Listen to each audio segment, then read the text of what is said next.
leen ci musique parce que dañuy bàkkee la première radio digitale ba noppi teg ci fort en musique tout de suite Dissa Préra yegsi na ci studio bi ànd ak Pape Madiakhaté mi nga xam ne moo ñu doon tënkal xibaar yi léegi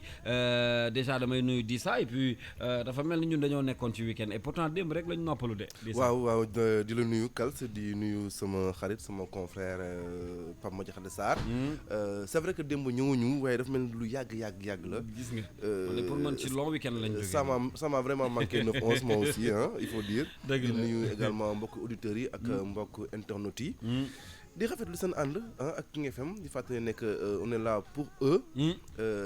que ñoom ñoo tax ñun ñu exister ñoom ñoo tax ñun ñu taxaw fii tey seen suñu yitte mooy satisfaire leen. waaw loolu kese ci loolu la ñuy dox. voilà jërëjëf naka noonu yaa ngi feggoo ak Pape Madiakhaté toujours un plaisir moom it bokk ak moom jotaay bi rebonjour laa lay wax de. waaw rebonjour Kals rebonjour Dissa di nuyuwaat ñëpp aussi nga xam ne ñu ngi ñuy teewlu wala ñuy seetaan ci plateforme digitale yi. di leen wax waaw dal leen ak jàmm comme d'habitude rek. dellu ko fas yéene defee. alors toujours avec Dissa Préra buy yegg si may fàttaliwaat nii moom mi jiite rédaction Booking FM waxtu wi nag dañuy tànn li nga xam ne mooy actualité yi nga xam ne bëgg nañ ko waxtaanee waaye ñun nag liñ ci dolli mooy dañuy bëgg di ko expliquer ba noppi waxtaanee ko commenter ko boole ci ay spécialistes yoo xam ne seen xam-xam màcc na ci loolu ñun nag bu mercredi jotee fii ci King FM comme di wàllu économie daf ñu yitteel lool moo taxit tey ci bés bi dinañ ko ci boole naka noonu xibaaru dembeek dëkk bi dina bokk ci li nga xam ne mooy jotaay bu 9-11 répondeur bu King FM dinañ ci jukki lenn dégtal leen ko ci kanam actu basket tamit dinañ ko laal tey balaa ñoo jeexal ci coupe du monde boobu nga xam ne moom mooy am ci Chine certainement aujourd'hui ce sera en direct parce que nous sommes avec monsieur sport Pape Madiakhaté Sarr naka noonu revue de presse bi tey dana ci bokk ki ñu koy dégtal nag moom mooy le grand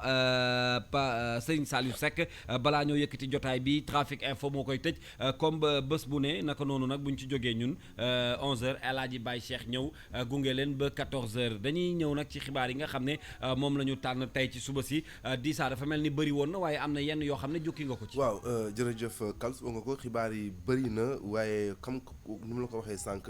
ñun lu ñu généralement lu ñuy intéressé mooy lii am relation directement ak askan wi. parce que jàpp nañ ne que suñu fi taxawee tey askan wi moo tax ñu taxaw fii mardi généralement économie la ñuy def amoon nañ ay sujet économie yu baax sax tey am na yu ñu si jot dugal waaye comme ni nga ko suggéré yow ak Serigne Saliou démb kenn mënta wax jamono jiite dañuy wax waxu nawet bi kenn mënta wax jamono jiite dañuy wax waxu inondation yi nga xam ne am na ñenn ñi ci askan wi ñoo xam ne fi mu ne ni ñu ngi siy dund lu tara ay image wan nañu ko jamono yi passé suma jumul Pape Madiakhaté Sarr. tout à fait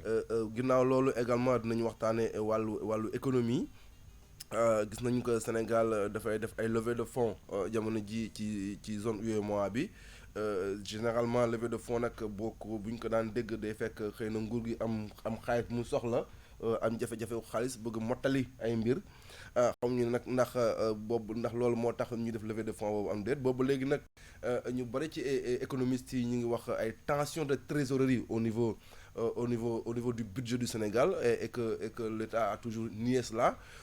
Avec levée de fonds bi bon on verra ce que ça va donner on va prendre peut-être un économiste qui va nous donner des éclaircissements.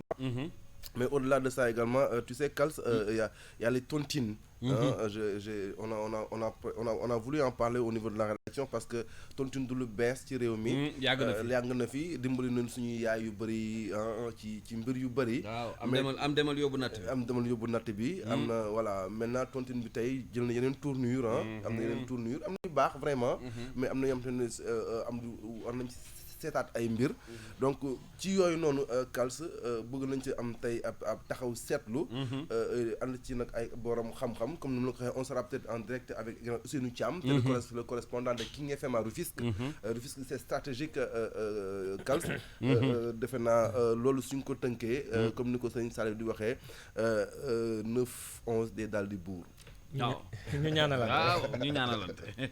oui Pape Madiakhaté waaw très intéressant. ay sujets yu intéressant la nawet bi mënuñu ci mucc parce que ci lañ nekk actuellement te gis nañ ne fan yi weesu en tout cas ces derniers jours gis nañ ne ay taw yu métte yu taw yu fort moo am da ngay bërki démb sax taw bi nga xam ne moo fi am bëccëg daanaka tàggoowul daa bette man waxtaan nag ay nit ñu ne moom man gëj naa gis Dakar taw bu mel nii parce que non seulement dafa fort mais dafa ànd ak ngelaw et puis dégâts yu mu def gis nañu ko ci réseaux sociaux yi gis nañ ko ci télé yi gis nañ jàmbat gi ba léegi ñin ñaa ngi jàmbat am na ñoo xam ne ba léegi nii daanaka ay jafe-jafe neen la ñuy dund man témoin laa ci loo xam ne dama ko fekkee sama bët moo ma ko may nit koo xam ne ndox mi daan nangu këram ba muy génn di dox ci mbedd mi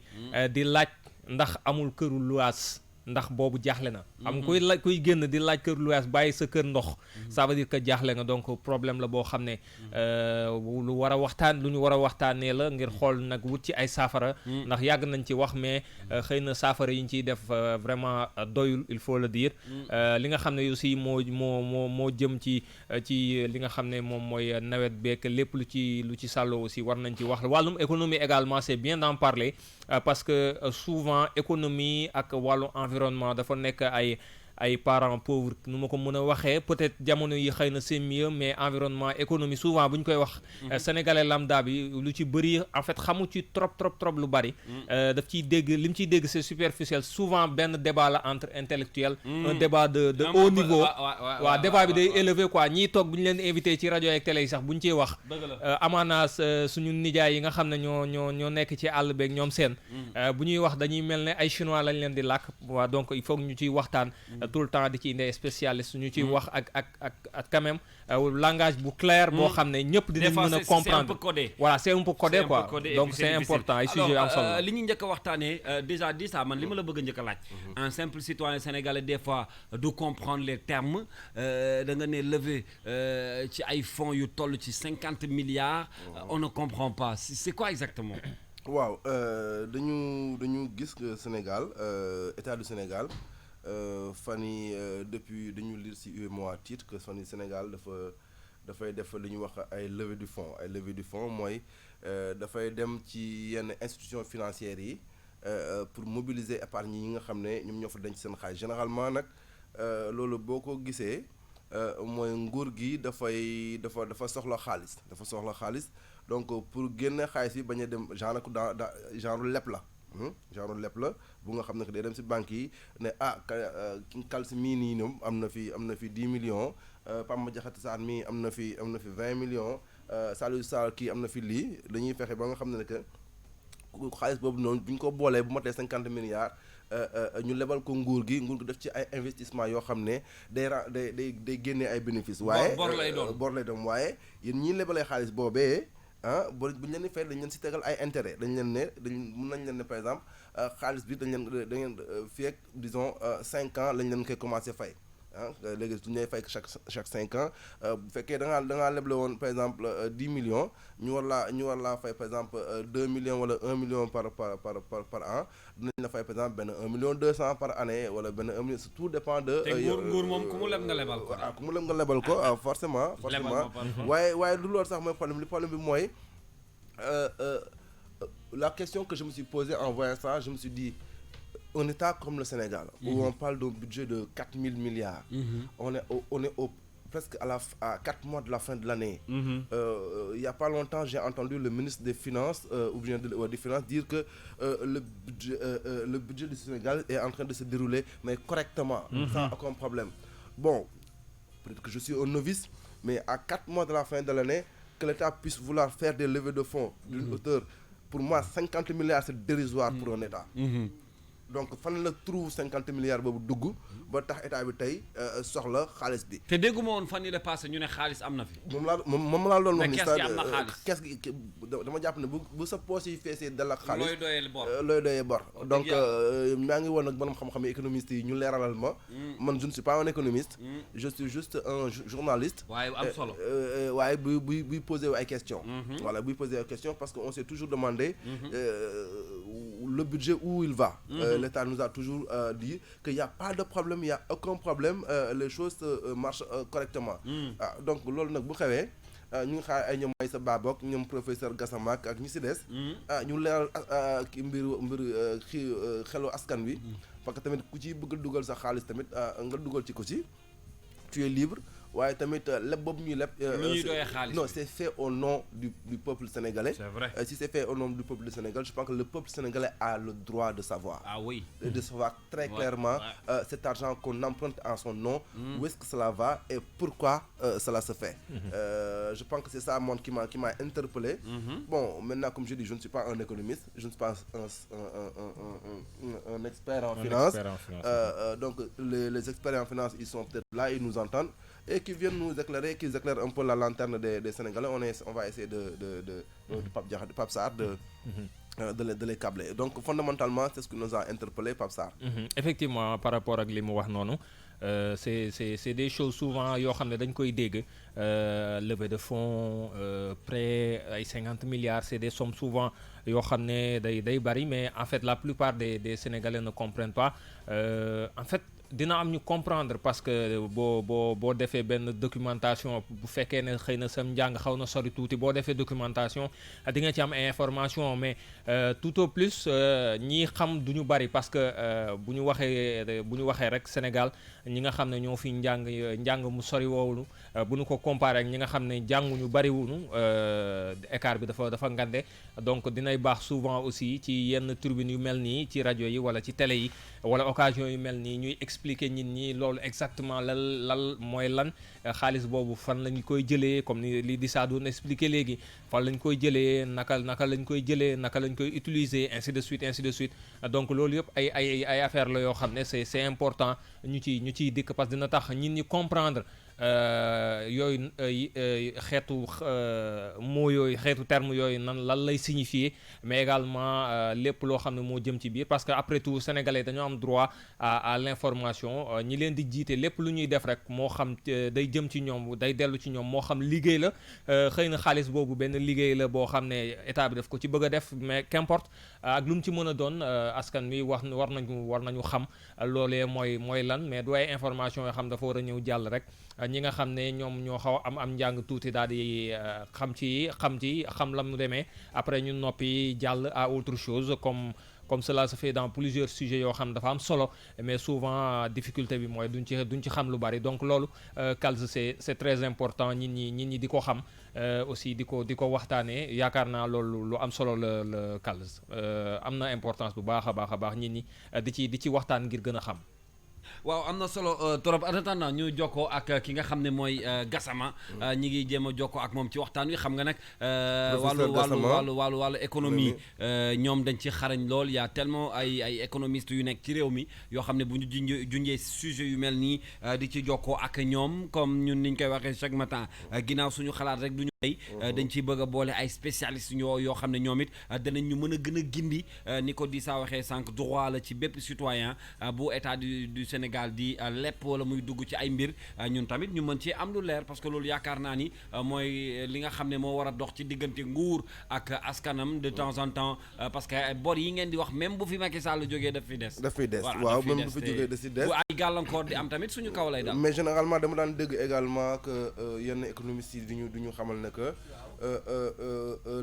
si un État souvent arrive à faire des levées de fonds surtout au niveau à l'international, cela peut vouloir dire que quand même cet État-là est solvable, est crédible, hein, est solvable. C'est-à-dire parce que également marché financier international yi du ku nekk la ñuy lebal xaalis du nu nekk également la ñuy lebalee xaalis du n'importe quel pays également moom mun def ay levée de fonds tey Sénégal mën na def levée de fonds mais am na benn pays bu instable xëy na bu nekk à côté de nous ba nga xam ne surtout instabilité sociale daf ci politique et sociale mais mënoo def levée de fonds kon dafa am ay conditions yu tax nga koy mën a def ça veut dire la stabilité du pays waaw mais Kals booy lebal nit sax balaa nga koo lebal da ngay yow di nga xool ndax yow kii mën na la fay di ko jox 20 millions waaw xam nga loolu erreur la boo ko pertee yow yaa sànni sa xaalis donc si benn côté si benn côté. mais di ça li nga wax c'est vrai hein. oui Kader mii du la fay moom. si benn côté ça peut am na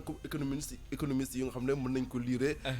comme quelque chose de positif. Que le Sénégal est assez stable au point que les marchés financiers internationaux lui fassent confiance. Effectivement. Ça c'est pas rien du tout. Maintenant, comme je dis, on emprunte au nom du peuple sénégalais, on prend de l'argent au nom du contribuable sénégalais, et j'estime que c'est bien que ça doit être très clair dans la tête du contribuable sénégalais, qu'il sache que l'État a pris de l'argent là, 50 milliards de titres UEMOA, pour l'an. Lolo jar a laaj. Alors di ça am nañu professeur Gassama en ligne. Di économiste également ñu bëgg a bokk ak moom waxtaan wi. Professeur ñi ngi lay nuyu. maa ngi leen di fay bu baax. ñu am mbégte bu rëy ànd ak yow ak rédaction bu King FM. waaw professeur. waaw c'est un plaisir pour nous vraiment. de nga ñëwaat ñu sa ay éclairage comme d'habitude professeur. Désormais ñu ngi lay woowee professeur King FM sax lañ lay woowee généralement parce que jàpp nañ ne lépp lu ñuy jaaxal ci wàllu économie. Généralement si on fait appel à vous rek dina leer professeur. waaw 50 000 aussi suñu devoir la. parce que boo nekk universitaire. da nga war a am def li ñuy wax service à la communauté. parce que universitaire nga surtout nga nekk dans le public. on va dire que tu as été surtout suñu genre gi on a été formé par l'argent du contribuable. dëgg la on aussi a été par le contribuable. dëgg la lépp loo xamante ne bii rek amal leen njëriñ amul droit bañ cee téye suñu loxo. dëgg la professeur merci beaucoup merci de répondre à l'invitation de King FM. Pape Madiakhté ma bàyyi la professeur. waaw professeur ñu ngi lay nuyu bu baax di rafetlu ànd bi nga ànd ak ñun alors li sabab waxtaan wi mooy moom lañ doon waxtaanee léegi levée de fonds bi nga xam ne état bu Sénégal def na ko muy 50 milliards alors d'abord sànq Dissa mu ngi expliquer un peu li nga xam ne moom mooy levée de fonds en quoi consiste mais yow mi nga xam ne yow yaay économiste bi ndax mën nga ñu expliquer un peu pour sénégalais lambda bi xam loolu ñu naan levée de fonds d'abord moom mooy lan moo ko wundu lan moo nekk ci biir. waaw xam nga état ni muy doxee la. parce que souvent dafay am budget bi boo xoolee ni muy fonctionner day am ay recettes am ay dépenses. recettes yi mooy lépp loolu li muy fay ak mbirum impôt yeeg yooyu yëpp mooy boo ko dajalee mooy li nga xam ne loolu état bi am. dépenses yi mooy li mu prévoir ci moom lay def. li nga xam ne ci lay fay fonctionnaire yi ci nga xam ne ci lay tabax ay atelier dafa day ay hôpitaux lu nekk. léegi nag bu dente ne budget bi normal xool nga ko ndax budget bi dafa équilibré ou pas parce que li ëpp budget dafay déficitaire maanaam da nga naan man kat soxla naan naa ngay milliards nga xool boo dajalee recettes yi nga am yëpp du ko mat day manque tuuti te nag foo nga ut sàkk ay pexe pour mën a compléter loolu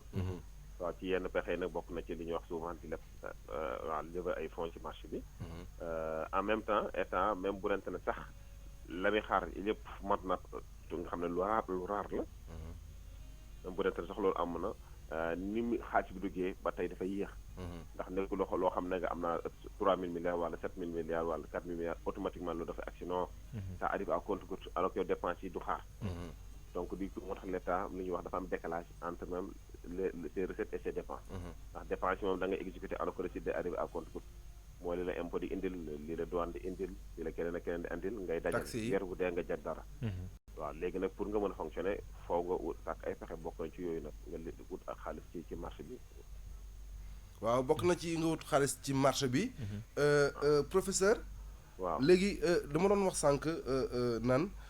du dëkk yëpp ñoo mun def ay levée de fonds marché pour man dama doon wax sànq damay dégg souvent économiste yi naan le marché financier international ne fait confiance généralement aux pays qui ont des stabilités politiques mais du ñu lebal n'importe quel pays. tey yow ban analyse nga def ci d'abord levée de fonds bu Sénégal def au niveau de l'UEMOA. waaw loolu dëgg la képp koo xamante ne bii moom moo la gën a am stabilité ëpp la ay perspectives. bu soxla xaalis ci Sénégal ci zone UEMOA comme ci àddina bi yëpp day gën a gaaw. waaw boo ko seetloo sax mois de entre mois weer yi ñu génn war a mën ay 6 mois. Sénégal bi mu demee Club de Paris. donc ji presque ay 4000 milliards xaw ma 5000 donc dañu ñëwoon a presque ba plus de 7000 et quelques milliards. lu tax ndax confiance bi am ci moom la. surtout que à partir de 2021 ñi nga xaar xaalis bi war a jógee ci mbirum pétrole bi gaz beeg yooyu. donc actuellement da nga nekk ko xam ne vraiment da ngay crédible au niveau international. voilà boo ko def aussi loo soxla ci finalement souvent dafay gaaw. voilà vas-y. waaw alors ci levée de fonds bi ba tey gis nañ Sénégal ak 50 milliards yi nga xam ne kii na ko ci marché financier bi ngir mën ko am comme ni nga ko expliqué ngir mën a mottali wala dabu lenn en attendant li nga xam ne sa budget yoragoo ko ndax comme ni nga ko waxee dépenses yi du xaar te faaw nga koy def ci pàcc yu bari yoo xam ne da nga ko war a def waaye fayin gi également naka lay demee dañuy dégg des fois ñu ne ay 5 ans wala ay 7 ans wala des fois sax ñu naan ci 2 tranches loolu it ndax mën nga ñu ci indil tuuti ay leeral. waaw naa ci indi leeral da compléter juste par rapport question bi nga posé rapport. mooy xamal ne effectivement booy dabu ji dara wala loo xaar jotoo ko waaye aussi bu nante ne am nga dépense yoo xam yaa ngi koy def. nga xamante bokkul sa biir sax mën nga leb pour liggéey ko loolu aussi mën na nekk. voilà yooyu yëpp xeetu wut xaalis la ci àddina bi. fay bi souvent ci conditions yi départ bi la donc ki nga xamante ni mooy lépp moo xool lim soxla ci ñaar période la ko war a fayee voilà après à partir de là nag nga préparer affaire bi quoi donc c'est-à-dire que da nga ne yaa ngi soxla 50 milliards. durée bi il faut nga préciser ko. nga ne 10 ans la il faut nga préciser aussi que la lebal xaalis ñaata nga koy fay par weer. maanaam intérêt yi. waaw taux d'intérêt da nga koy préciser. voilà donc bu dante ne emprunt obligataire souvent donc taux d'intérêt toujours dafay fixe. fixé waaw bu dante ne lebal toujours dafay fixe. waaw day fixe. bu fekkee emprunt obligataire la. voilà mais comme le Sénégal def ci UEMOA bi titre. waaw comme ça bu dante ne soxla nga 50 milliards. au taux de 6% ou bien 50% sur une durée de 10 ans. maanaam yow bi nga xam ne jël nga sa 100 milliards sa 100 millions dugal ko fa. chaque année 100 millions yooyu dafa lay rapporter 6,5%. bu atteindre 10e année bi nag ñu fayal ci intérêt joxaale la aussi. sa capital ba. waaw. day mel ni rek boo ko doon comparé comme ku am këram di ko loué. waaw xaalis nga yor di ko loué 6,5% par an. chaque année ñu jox la fay la location bi noonu lay demee rek ko. ok bu nombre d'années matee rek ñu delloo la sa xaalis. jërëjëf professeur. beneen affaire bu ma dernière question bu ma am bu ndaw rek mais professeur dañu gis ne que le Sénégal dafa décider de lever 50 milliards sur le marché financier régional à travers une émission simultanée d'obligations assimilables du trésor. xam nga loolu ñun nous les néophytes là c'est un vocabulaire assez lourd pour nous donc ce serait bien parce que j'ai l'impression que dafa am dañu coupler ñaari mbir. yoo xam ne man mi sama bopp sax da lay xaw a jaaxal. am na problème pour découpler leen. donc ce serait bien waaw ci suñu xam yooyu yëpp ci ay papa ay langage technique la yoo xam ne c'est pas digeste au grand public. moo tax bu nante yaa ngi waxtaan le grand public moom il faut utiliser un langage digeste boo xam ne. effectivement loolu laa bëgg. waaw jarul daal langage technique boo xam ne universitaire ñu comprendre wala les financiers. effectivement voilà soxla nga dara. jàpp nga ne boo defee nii mën ko jot ci tuuti bi nga soxla boo boole ñaar yi dina mën a gën a gaaw. loolu kese la du leneen. voilà il faut le dire aussi dette intérieure bi noonu nii xam nañu bëri commencé sonn noonu ñi nga xaar. avant que ci bi ne woon nañ donc état débloqué woon lu mat 100 milliards pour éponger un plat intérieur. notamment BPP mën leen bâtiment état public. mais boo gisee école privée yi par exemple. ñu laaj seen xaalis chantier yu bëri taxaw nañu. yoo xam ne toog nañ ñaar weer ba ñetti weer mënu ñoo fay sax seen personnel waxuma nag bâtiment bon loué wala ancien yeneen jàngat. dëgg la ay xeet la yoo xamante bi boobu tuuti comme amee quand même di leen soulager. am na solo trop. jërëjëf professeur. di rafetlu ànd bi ngi ànd ak King FM. ñun professeur King FM sax lañ lay woowee wax naa la ko sànq. fii sa kër la. et vraiment on serait honoré nga jaar fi benn jour incha allah suñu plateau. dina am solo dina am solo lool. jërëjëf professeur Gassama ñu koy gërëm bu baax a baax moom it bokk ci ñun ni ko di saa tooñee professeur King FM ça fait plaisir de savoir que bu ñu amee ay jeexi jaax ci wàllu économie moom mu dugg si gindi ñu loolu mooy sujet bu njëkk bi nga xam ne tànn nañ ko liñ ci amal solo daal mooy Sénégal buy leb bëgg nañoo leb boo xam ne quand même soxla dafay taxaw. voilà waaye kees gi wala dëkk bi am na xaalis ba noppi di leb loo xamante ne nii daanaka amuluñu njëriñ ñun wax dëgg yàlla du am solo lool ci ñun. effectivement mu ngi koy li nga wax dafa am solo. lépp moom yaakaar naa fu ko réew di defee rek dafa fekk ne dafa am urgence bu taxaw bu jàmm. mu ngi koy expliquer professeur ñu koy remercier waat bu baax a baax muy wax ne souvent leb bi bu amee dafay fekk ne budget comme li ñuy faral di wax naan Sénégal am na budget 4000 milliards du 4000 milliards yoo dafa nekk trésor toog di xaar c'est-à-dire que yii day ñëw yii ñëwagul yenn ci estimation la maanaam dajaloowul donc ce qui fait que des fois état bi day am lu jàmp loo xam ne war na ko def moo xam loolu lu mu prévoiroon la wala lu ko bett la bu ko defee faw mu yëkkate xaalis léegi nag xaalis boobu ci fin bi mu ngi koy expliquer ñu ngi wax dette intérieure bi yenn entreprise yoo xam ne amel nañ leen xaalis fan yee ñu ngi fi doon tudd ay SDE mi nga xam ne mu ngi doon menacé également yaa ngi gis école privée yi ñu ngi doon jàmbat ne dañ leen amel xaalis yaa ngi dégg des fois jàngalekat yi ne amel nañ leen xaalis ainsi de suite donc loolu yëpp ay frais la yoo xam ne xëy na état dina ko prévoir mais koppar gee fi dul nekkati te comme état day signer contrat ñi nga xam ne mooy ñi mu ameel xaalis ne leen app bi naa la fay bu app boobu jotee bu bañee yëngu-yëngal am wala problème am donc il faut mu xaalis bi mooy waral des fois ñoom it ñuy ñaxtu. effectivement waaye li leer ba leer de moom yow kal waaw mooy état bi amel na leen xaalis. waaw école privée yi. état bi amel na leen xaalis. dëgg la de chantier yu bëri yi daw si réew mi. état bi amel na leen xaalis. dëgg la de boobu léegi ñu ngi wax ay waxu tension de trésorerie au niveau budget. ñu koy weddi di ko weddi comme ni nga ko waxee nag. comme que nee nañu ñoom ñoo yor mbir yi. waaw nee nañu tension budgétaire amu fi. waaw mënuñoo jàpp lu dul liñ ñu wax. wax waaye tamit duñu teree taxaw seetlu. ci mbir xool lu xew ci terrain bi. ñu koy àggee askan wi. waaw c'est important. waaw c'est important. c'est très important waxuñu ne ñoom li ñu wax du dëgg moom. waxuñu ko waaye bëgg nañ mu leer. waaye ñun am na leneen lu ñu gis loo xam ne faw ñu wax ko. merci Dissa Préra loolu moo nekkoon premier sujet bi ñu tànnoon doon ko waxtaanee ci suba ñaareel bi nag dafa yitteel sénégalais yi ndax dañu nekk ci jamonoy nawet ku wax nawet di nga wax ndox xam nga ba ñuy tàmbali nag li Baye Cheikh wax démb ci émission bi. ñoo doon wax na taw ren tawul waaye dafa mel ni fi mu nekk nii moom jooyatuñu ndox gis ngeen sax ci écran bu King FM ñu ngi leen di wan météo bi tout à l'heure ak Pape Jean di leen wan ni zone yi nga xam ne yaakaar nañu fi mu nekk nii yenn yi ñi ngi laal ndox yenn yi yaakaar nañu taw ci ñoom tey ci bés bi boori Mbuur démb ci guddi taw na Ndakaaru it toqal na ay ndox ci guddi gi te ñu ngi koy xaaraat tamit ci fan yi ndax week-end bi it amoon na ndox donc ça veut dire que Ndakaaru moom mi ngi taw Sénégal ci boppam mi ngi taw waaye inondation la ñu gëj a dégg ci xëy na Sénégal mu am ay loraange yu muy def waaye dafa mel ni tàmbali waat na at bi weesu daal dafa mel ni tane woon na waaye fii ñu nekk nii tembe li ñu koy dégg ci Sénégal ak Ndakaaru bëri na Rufisque bërki démboo Njaay ñu ngi koy wax ay kër yoo xam ne daanaka seeni borom mënatuñ faa dëkk avant loolu wax nañ fi waxi Kaolack Ndangaan Kaolack également di ville bu am solo ci Sénégal Kaffrine naka noonu même fii ci biir Ndakaaru Njaay en plein centre ville am na zone yoo xam ne xëy na caméra yeggu fa wala rajo yeggu fa waaye il faut le dire ndox maa ngi dugg ci kër yi effectivement ndox maa ngi dugg ci kër yi situation bu metti la situation la boo xam ne foo ko natt rek weesu na ko soo ko dundul munoo ko estimer ñi ko dund rek ñoo la mën a nettali ni mu demee boo gisee image yi ci réseaux sociaux yi ci internet bi sa yaram day daw parce que da ngay jël sa place tu essaies de te mettre à la place de ñi nga xam ne ñoom ñooy dund méttit boobu nga xam ne mbir mi métti na dara yomb ci mais comme li ñuy wax rek démb dama toog ak benn mag mu ne ma ñaan gu nangu moo sonal borom nit ñi dañ doon ñaan taw bi ba mu egsee gis nga ni mu sonalee nit ñi ndax loraange yi nga xam ne teg na leen ko surtout ci yenn zone yi nga xam ne xëy na at yi weesu sax peut-être sonneewuñu noonu mais ren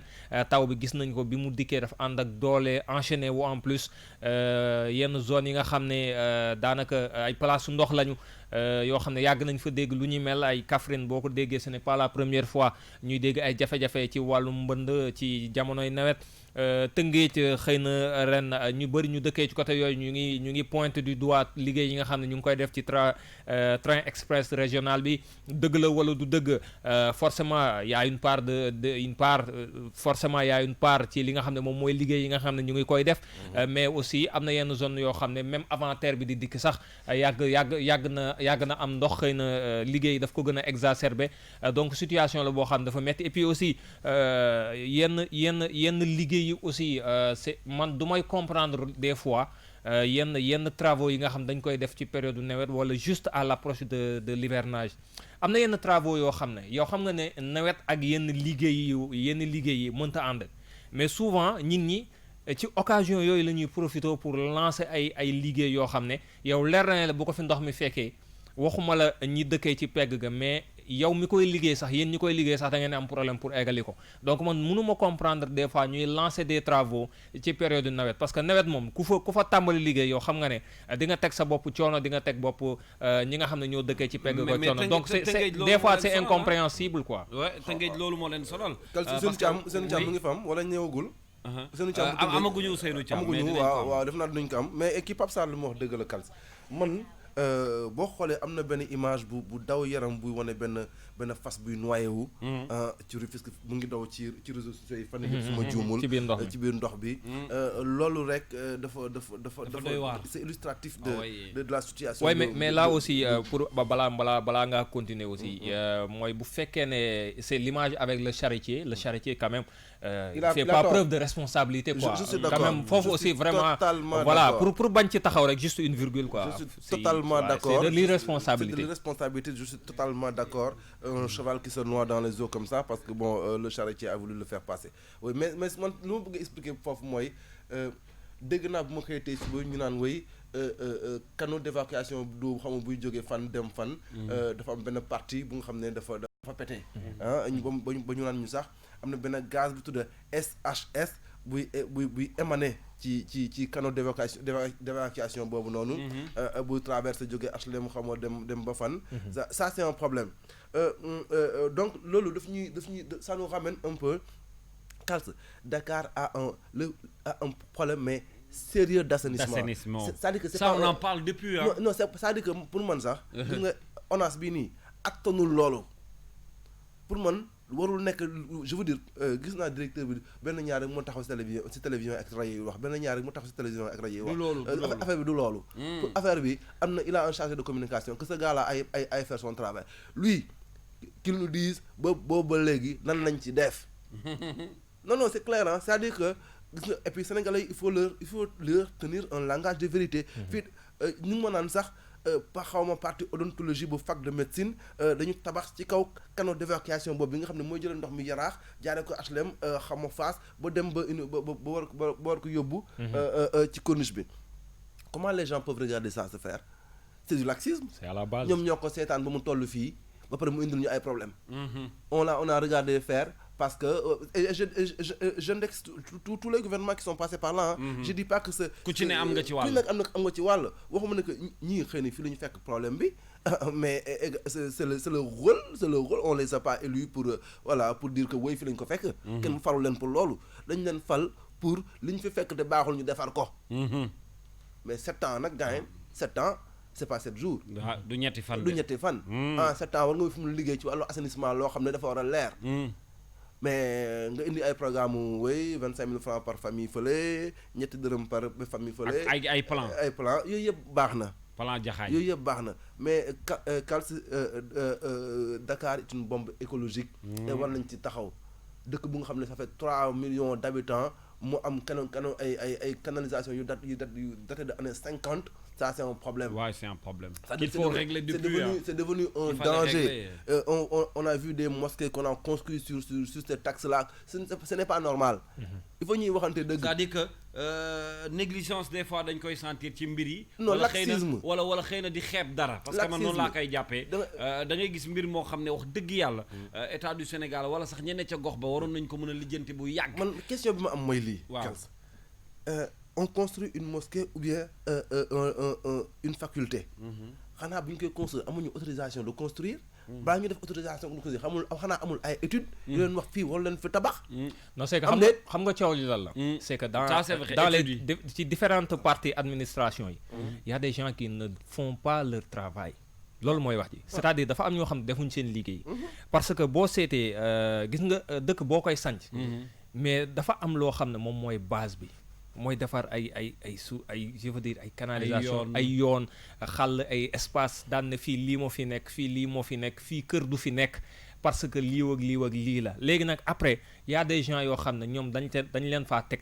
ñu ne leen lii mooy seen liggéey bu fi kenn tabax bu fi kenn def lii parce que lii ak lii moo fi jaar lii ak lii moo fi nekk mais malheureusement ñooñu ñu ko dénk ñoo dul def seen liggéey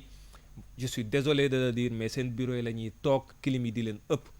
ñuy xëy heure bu leen neex di wàcc heure bu leen neex ils ne font pas leur travail parce que dañ koy sàggade dañ naan waaye garaawul ña fa nekk garaawul mooy dem ba 10 ans 20 ans après conséquences yi ñi fa dëkk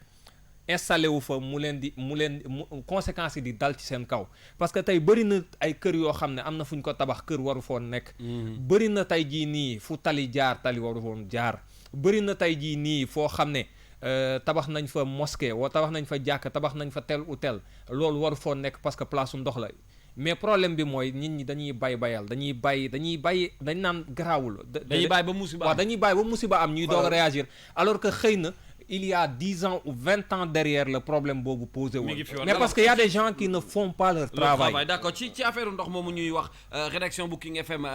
Dior Mbodj am na benn papier bu ñu ci defal ñu déglu ko dellu soit nag ak dinañ jokkoo ak léegi Ousseynou Thiam bu Rufisque Tëngéej xam ngeen ni bi mu tawee nag wax dëgg yàlla gis nañ fay image yoo xam ne doy na waar lool te Tëngéej bokk ci ñun ni ngeen ko gisee c'est tellement déplorable mais on écoute papier bi nga xam ne Dior Mbodj defal nañu ko bu rédaction bu King FM ni ki démb ci altine ji taw bu metti moo wàcc ci Ndakaaru ak sax ci yeneen ni gox ci biir Sénégal taw boobee daanaka jural askan wi jafe-jafe yu metti ndax dund nañ guddi gu bët setagul gox bu ci mel ni Caaroy gaar daanaka li ko dale polisu Caaroy jëm Tali Jàllo fees dell ak ndox la def ndox mi sax dafa demoon bay dugg ci biir kër yi jural leen lool ay jafe-jafe du foofu dong ndax kat li ko dale Grand Yoff Parcelles Assainies Patte d'Oie foofu yépp ndox la woon ba fees dell dem sax ba ci kaw tali bi moo taxoon askan wi daanaka ay waxtu def nañ ko ci biir oto yi ngir mën a àgg fa nu jëm ca Kër Mbay Fall lu ni mel lañu fa nemmeeku ndax kat canal bu autoroute à péage bi dafa inondé woon ba fees dell jural jafe-jafe ñi nga xam ni ñoo dëkkee Tool Diaz ñoom nag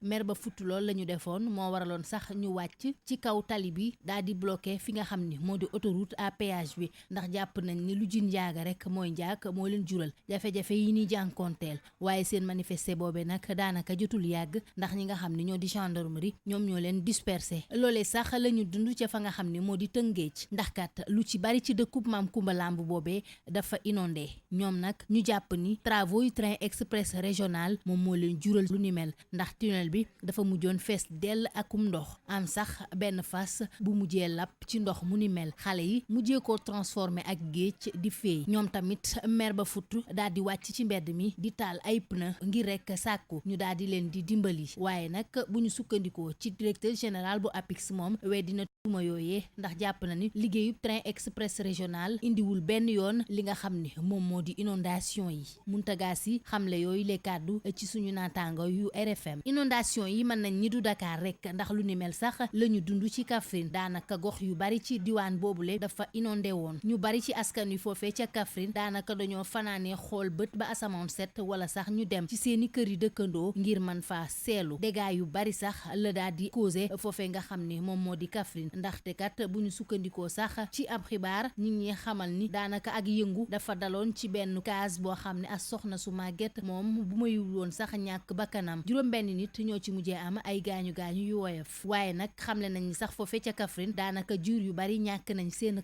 bakkan ci yëngu googe kon mu mel ni inondation yi donte ni nguurug Sénégal def na ci ay milliards yu takku waaye ba tey la wàllu gën a aay ndax askan yu jamono ji ñu ngi dundi guddi gu bët setagul moo ne de bu ñu sukkandikoo ci service bi nga xam ni ñooy lépp lu jëm ci wàllu ko météo ñi nga xam ne ni taw yi dakkagul kon nag li askan yu war a def jamono ji mooy fexe nu ñu fagaroo ba mucc ci ndoxu taw yooyu. jërëjëf Dior Mbodj ñu koy gërëm bu baax a baax ci tënk bi nga xam ne def na ko jëm ci ndox mi jéey yi mu commencé def xëy na nag demeegul noonu ndax ñaanuñu ci sax bakkan bu ci ku ci ñàkk sa bakkan waaye dafa fekk ni rek artu dafa baax ci mbir moo gis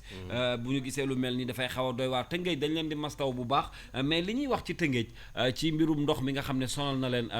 Dissa mooy liggéey yi ñu tàmbali foofu jëm ci terre bi il paraît que sonal na leen lool. waaw liggéeyu terre bi sonal na leen te ñun loolu du waa Tëngéej kese mooy généralement terre bi fu mu jaar ci Tëngéej Kër Massar Mbao su ma juumul Kër Mbay Fall ñooñu ñëpp dañu am ay problème ci terre bi mais Tëngéej il faut dire également que excusez-moi, son problème ne date pas d'aujourd'hui, hein. C'est avant même histoire de terre bi. Tëngéej dafa yàgg am problème mu assainissement. Hein. Loolu c'est une évidence et même ñu nga xam ne duñu ay experts en la matière, ça se voit à l'œil nu. Yàgg nañ ko population bi également yàgg nañ ko dénoncer. Mais xam nga lu ñuy wax di nga dénoncer kenn du wax dara ba bés mu ñëw am musiba am. ñuy doon wax xam ne que li nga doon dénoncer am na. Comme Pape Sarr j'ai vu démb ndeysaan ay images yu daw yaram. ay famille yoo xam ne que seen biir kër seen kaw lal la ñu mujj toog. pour mun ndekki wala xaw ma añ xaw ma mu nekk ay images mais fàttalik ay 2007 2008 ou les années où ay ñetti mbaar ay Bagdad étaient sous les eaux. Donc aujourd'hui je pense que on doit plus travailler sur ça. Maintenant bon, comme j'ai dit, l'État a une très grande responsabilité sur ça parce que c'est pas un problème que les mairies peuvent prendre en charge. Lu affaire assainissement bi et gis nga ñu ngi wax tey Tëngéej sànq rek maa ngi génn waa Yoff APEX ñu ngi may interpellé naan ma week-end bi mënuñu génn mënuñu dugg. C'est-à-dire que ils sont encerclés par les eaux ba nga xam ne ñoom seen bopp seen doom yi mënuñu génn mënuñu dem marché mënuñu def dara. Ngor c'est pareil. Hein? Tu vas dans les allées dans les villages dans certaines allées nit yi mënuñu dugg mënuñu génn ba pare mu ànd ak insalubrité. Je veux dire c'est vrai que yenn affaires yi mairie bi mënuñu ci dara mais quand même insalubrité moom mairie yi dañ si war a taxaw. dañ si war a taxaw il faut ñu wax leen ko. kenn falu leen fii pour ñu tëdd di mbalaxal mbaddaa. te bu maire yi kat boo waxee ñu ne ñoom. amuñu moyen romb na seen ay capacité waaw ay compétence li bala non dama bëgg mu leer. non xam nga maire yi. maire yi dafa am loo xam ne bu ñu ko tegee ci ndodd état bi aussi. dafa am loo xam ne ñoom dañ ko war a def. c'est-à-dire maire yi. en tout cas la plupart dañoo baaxoo. bu nawet bi di jub si dañ koy faral sax di def ñu ne. dañuy def curage ba pare. setal maanaam jël suuf si jëlee ko ci tali bi. de telle sorte que li nga xam ne moom mooy canaux yi xam ndox yi ci la war a dugg bu kiiwee bu tawee mu libéré wu bu ko defee bu loolu amee nga gis ndox mi bu ñëwee nawet bi bu commencé taw rek ndox mi dina ci dugg léegi nag la ca des nag nga xam ne dépassé na seen i compétence loolu état bi def ko mais ku ci nekk aussi ak sa niveau de responsabilité il faut nga xam nga def li nga xam ne moom nga war a def mais doo bàyyi aussi ba nawet bi jot ngay doog a def yenn yooyu travaux am na maire yoo xam ne comprendre il faut le faire ci moment bi ñu ko gën a voilà exactement am na ñu koy def quand même il faut le dire parce que man damay romb ay localités yoo xam ne da ngay gis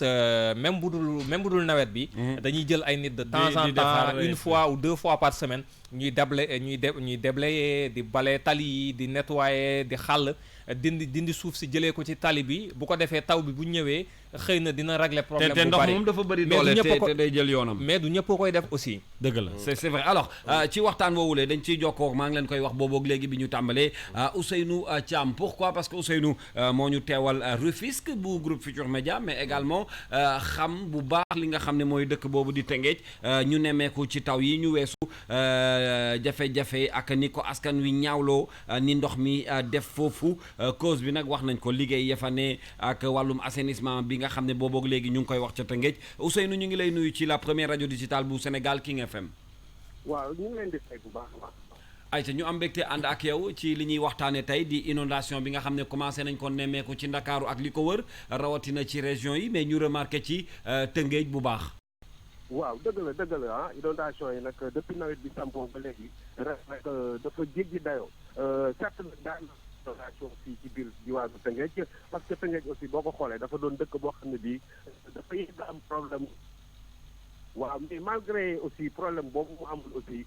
ñi di ci liggéey daan nag ay mesures d'urgence wala ay mesures provisoires vraiment pour soulager nit ñi mais nag ak travaux yi nga xam ni entamé nañu ko récemment mu jëm d'abord ci autoroute à péage ba waaw mu jëm d'abord ci autoroute à péage ba tax na ba bëri quartier yi nga xam ne ñu ngi situé au nord de Rufisque am ay problème jëm ci wàllu wàllu li nga xam ne lii moom mooy mbënd moomu. su ci jógee tamit dellu ci li nga xam ne lii moom mooy travaux di passage très express régional. xam nga dafa traversé Rufisque de long à large. te booy seet canaux yi nga xam ni moom mooy drainer ndox mi yëpp ñu ngi jaar nga xam ne bii moom mooy passage de travaux yooyu. donc travaux yi bi ñu fa entamé je pense que dafa am un peu de précipitation ci travaux yi. bu ñu respecté woon lépp lu jëm ci wàllu étude environnementale ak respecté aussi li nga xam ne lii moom mooy. Ousseynou mais dafa mel dañoo am problème réseau ak yow très express régional bi. mais jamono yi may wax ni commencé nañ travaux yi mais daanaka àggul donc trop plein d'eau bi nga xam ne bi moo waroon a jaar ci canaux yi donc dootul amati foo xam ne si foofu lay jaar ndox moomu nag moom mooy génn envahir li nga xam ne lii moom mooy carte. oui waaye tamit li nga xam ne lii moom mooy centre ville bi. te boo xoolee Tëngéej aussi centre ville bi daanaka foofu la activité yëpp concentré wu. institution yi service yi ak lépp. daanaka fii li nga xam ne lii moom biiru Tëngéej foofu la concentré wu. moom moo waral nag coono yi métti yi nga xam ne nii moom la askanu Tëngéej jànkonteel nii. démb nag lii di ay techniciens yu APIX jaar nañ fa. ànd ak lii di autorité municipale yi. bon promettre nañ ne dinañu def ay mesures d'urgence vraiment pour soulager nit ñi mais nag ñoom li ñu jàpp rek moom mooy il faut un plan global d'assainissement daanaka xoolaat li nga xam ne lii moom mooy assainissement Tëngéej yëpp ñu taxaw ci vraiment def ci xaalis bi nga xam ni moom moo war ba lii di askanu Tëngéej dootul dund loolu mais nag jamono yi moom vraiment saa su tawee rek lii di askanu Tëngéej vraiment dañuy am ay jafe-jafe yu méttee métti. Merci beaucoup Ousseynou. waaw jërëjëf comme d'habitude pertinent comme d'habitude. ñu ngi lay gërëm am nga loo xam-xam dem moo dem gën laa xam boppam. waaw loolu dëgg la. te xam naa ne suñuy wax expert ci Rufisque moom ku la romb expert bu mag bi. waaw. kon jàppal ne King FM daal mu ngi lay remercier. jërëjëf Idrissa jërëjëf di rafetlu collaboration bi di la xaar nag ci Midi Culture. incha allah amul benn problème. incha allah ñu ngi lay gërëm bu baax a baax. waaye waaw wax na ko léegi. waa APEX jaar nañu fa dem man damay def ay réer sax. ndeysaan ay technicien. non technicien. au-delà de ça sax ce qui rigolo mooy ils vont prendre des mesures d'urgence kañ la ñuy jël mesure d'urgence bi. ba mu tawee ba pare. bu nit yi di waaj a dee. c'est quoi médecin après la mort. après la mort ou ambulance après la mort. ci bëggoon a teg. waaw donc les mesures d'urgence est-ce qu'on doit les prendre. avant ou après. si sama njàng bu ndaw laay wax. tu comprends pas. donc moom laa doon wax mbir yi il faut que ñu koy dëggal. nit ñi il faut ñuy dëggal seen bopp askan wi jot na tamit ñu taxaw wax ak ñi nga xam ne ñoom lañu teg seen bopp. yaa ngi dégg. effectivement nit ki comme ni nga koy waxee duñ la fal jox la oto bu rafet di la fay salaire bu ñu dul fay sa moroom ngay sol costume bu rafet di dem ak néew te li tax ñu fal la doo ko def. war nañ ci taxaw Rufisque nag moom man dama waa Rufisque mais j'ai beaucoup d'amis qui sont de Rufisque beaucoup d'amis j'ai dit c'est une ville historique. C'est une ville de culture. C'est une ville d'histoire. C'est une ville de sport. waruñu seetaan Rufisque muy naax saay noonu. déedéet. yàgg nañu dénoncer insalubrité bi fa am. dañ ko yàgg dénoncé canaux à ciel ouvert yeeg yooyu yëpp dañ ko yàgg dénoncé teewul mbir yu changé wul noonu j'ai l'impression que Rufisque yi dañu xaw a ñàkk chance ci wàllu maire yi. mais maire bu nga xam dina taxaw def yu bari ci yooyu noonu dafa xaw a tumranke. dëkk bu mag la Tëngéej Rufisque dëkk bu mag a mag. nekkoon na capitale bu Sénégal ay mbiram nekkoon na fa de. effectivement mais à l'époque defe naa ni meloon na ni centre ville. mais effectivement Rufisque boo fa duggee rek boo duggee ci biir dëkk bi mooy fi muy wax sànq Ousseynou boo duggee ci centre ville bi boo duggee boo xoolee xar kanam dëkk bi rek nga xam ne dëkk bu mag la seen grande ville te du dëkk boo xam ne dëkk bu tuuti la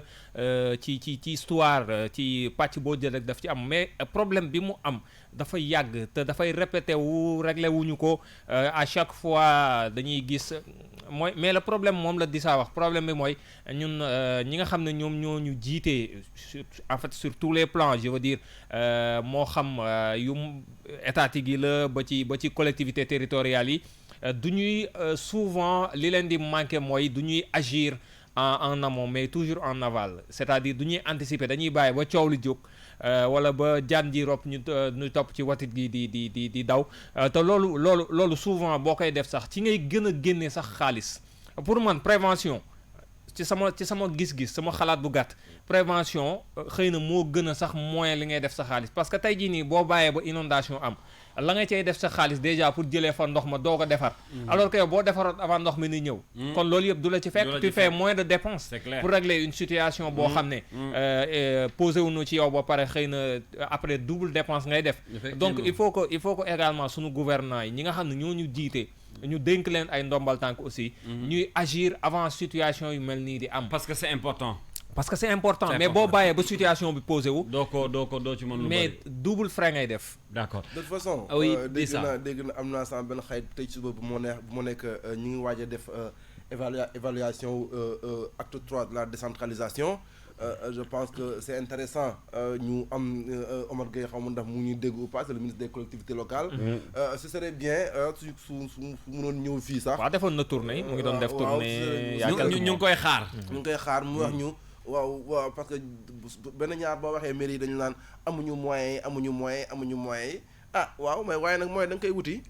moyen il faut être imaginatif on vous a pas élu juste pour rester pour dire qu'on n'a pas les moyens les moyens on va les chercher même si même su fekkee benn marché nga am sa mairie war nga mun imaginatif ba nga xam ne que war nga mun ut ay moyens feneen faluñu la juste parce que voilà dañ la fal nii pour le plaisir de tes beaux yeux donc j'aimerais bien que comme j'ai dit le ministre des collectivités locales ce serait bien bu paree ci tournée boobu ñu xaar ko ñu mu wax ñu tey lan mooy problème mu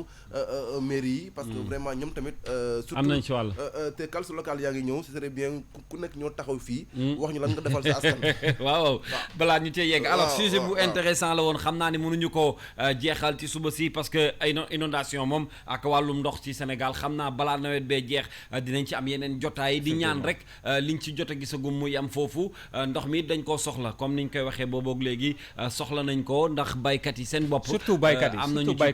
nañu ci kontaan ñun citadins yi on en a moins besoin d'accord kon baykat yi ñu leen ci nuyu de passage alors dañuy wéyal jotaay ba tey ginnaaw sujet yooyu ñu tànn tey waxtaanee ko ci suba si merci à Dissa merci à Pama Diakhaté waaye du ma leen bàyyee gum alxamis wala àllarba bu jot économie daf ñu yitteel fii ci Sénégal rawatina ñun ci King FM la première radio digitale bu Sénégal dañuy dem ci li nga xam ne moom la Ndeye Mati def tey ci gëstoom ci wàllu économie jëm ci tontine yooyu nga xam ne yaa ngi ko doon wax sànq di ça waaw xam nga tontine dafa bokk ci li nga xam ne calce ça a été un moyen trouvé par le moment pour lutter contre la pauvreté c'est efficace c'est quelque chose qui nous a marqué Thioro ñu ngi lay nuyu di nuyu également Lamine Molla sama benn xarit bu dëkk Bargny il est à l'écoute calce c'est un jeune et j'aimerais bien qu'il passe nous voir également il est très intéressant il est très intéressant sinon comme je disais c'est important de parler de tontine c'était un moyen pour suñu yaay yi de lutter contre la pauvreté également de faire preuve de solidarité am na ñu bëri ñoo xam ne ci tontine yooyu ci seen foofu la seen ay fourniture de scolaire daan jógee am na ñoo xam ne que seen ay yëre tabaski fa la daan jógee moi qui vous parle j'ai vécu ça avec ma mère voilà donc c'est important tey ñu gis ne que tontine yi ça s'est multiplié ça s'est développé mais même encore am na sous d'autres formes gis naa temps yi ay organisation yu jóg bëgg ko formaliser bëgg ko sax jaaral ci mbiru transfert d'argent yi donc ça prouve que ce système xaw ma nag système économique laa ko mun tuddee xaw ma système d'épargne loolu voilà bu nga xam ne que vraiment c'est traditionnel aujourd'hui tey est-ce que jotul tey Pape Sarr ñu xool ndax système boobee amul moyen pour ñu révolutionner ko wala ñu yóbbu ko ci beneen niveau am na différentes façons de tontine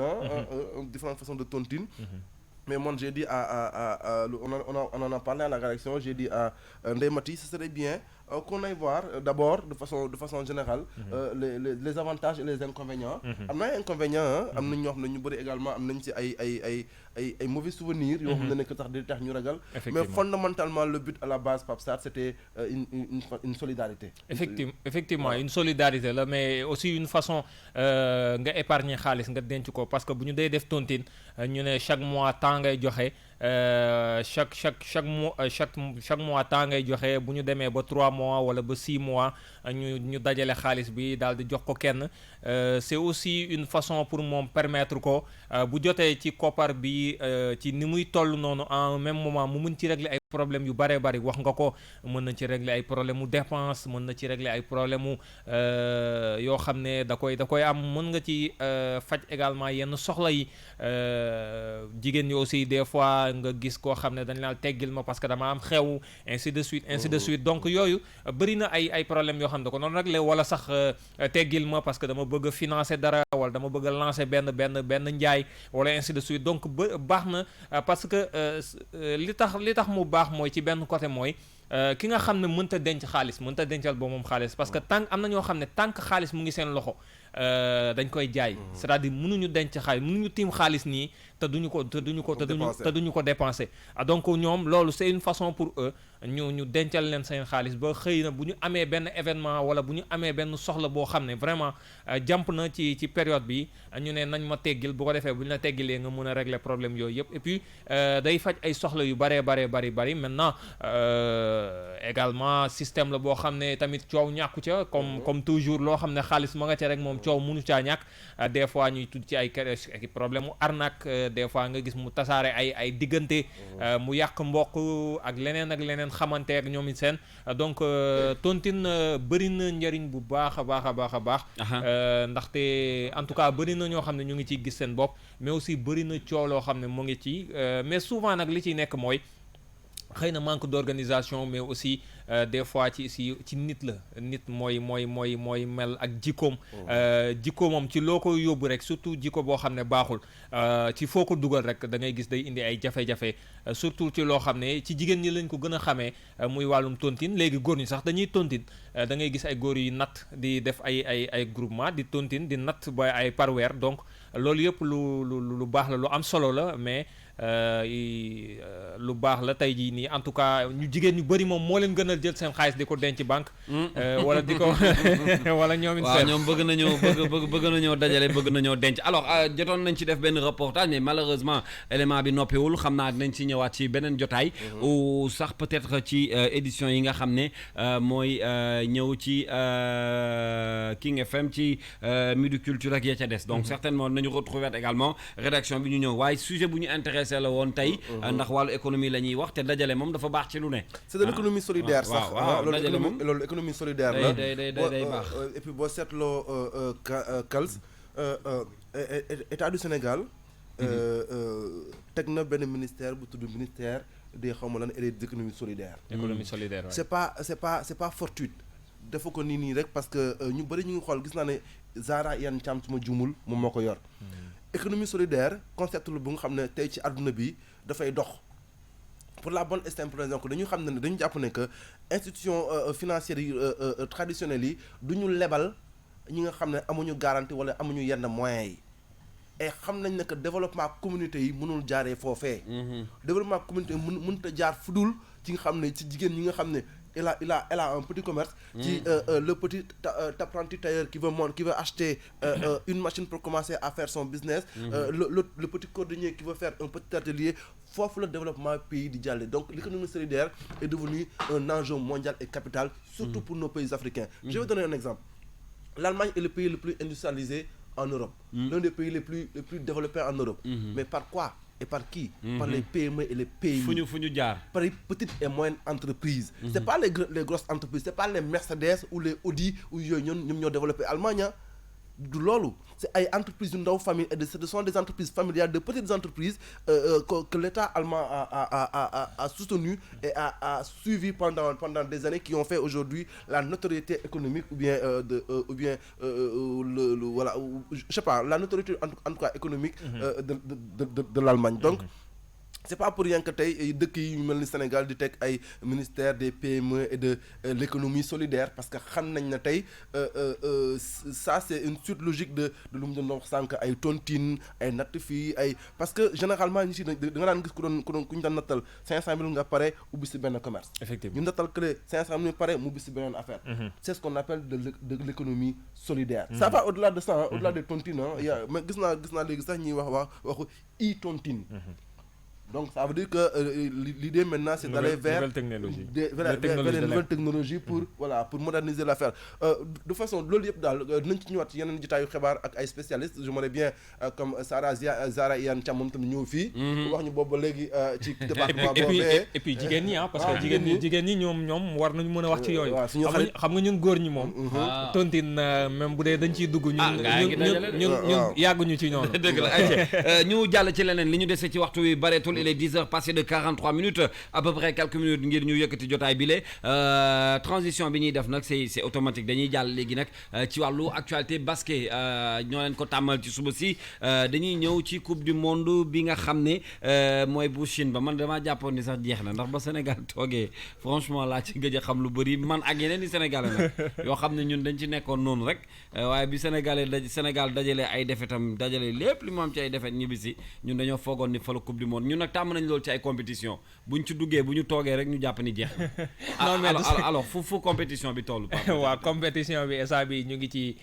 ngi toll ci li nga xam moom mooy quart de finale yi yaakaar naa sax élément bi yemb na mën nañ ko déglu instant yi ñu ngi ci quart de finale yi démarré na démb am na 2 premiers quarts de finale yi démb la amoon yeneen ñaari tay la bu ñu demee nag après dinañ commencer dugg ci match de classement yi ci 5e ba 9e place bu ko defee ñu daal di mën a aussi daal di jàll ci li nga xam ne moom mooy demi-finale yi defaat ay match de classement doog a dem ci li nga xam ne moom mooy final mën nañ déglu élément bi bu ñu ñëwee après ñu continuer. Sénégal moom toog na moom. waaw Sénégal moom toog na loolu ñi mu àndal ñibbisi nañ ndànk on est kenn yëgu leen sax kenn yëgu leen bi ñuy ñibbisi bi xanaa booy dañu yoolee ko ndànk rek xam nga buñ la dóoree dóor yu metti moom jarul coow lu bari yow ñëwal rek j'espère que nag duñu wax waxu prima waa aéroport gis nañ leen bi ñuy ñëw daal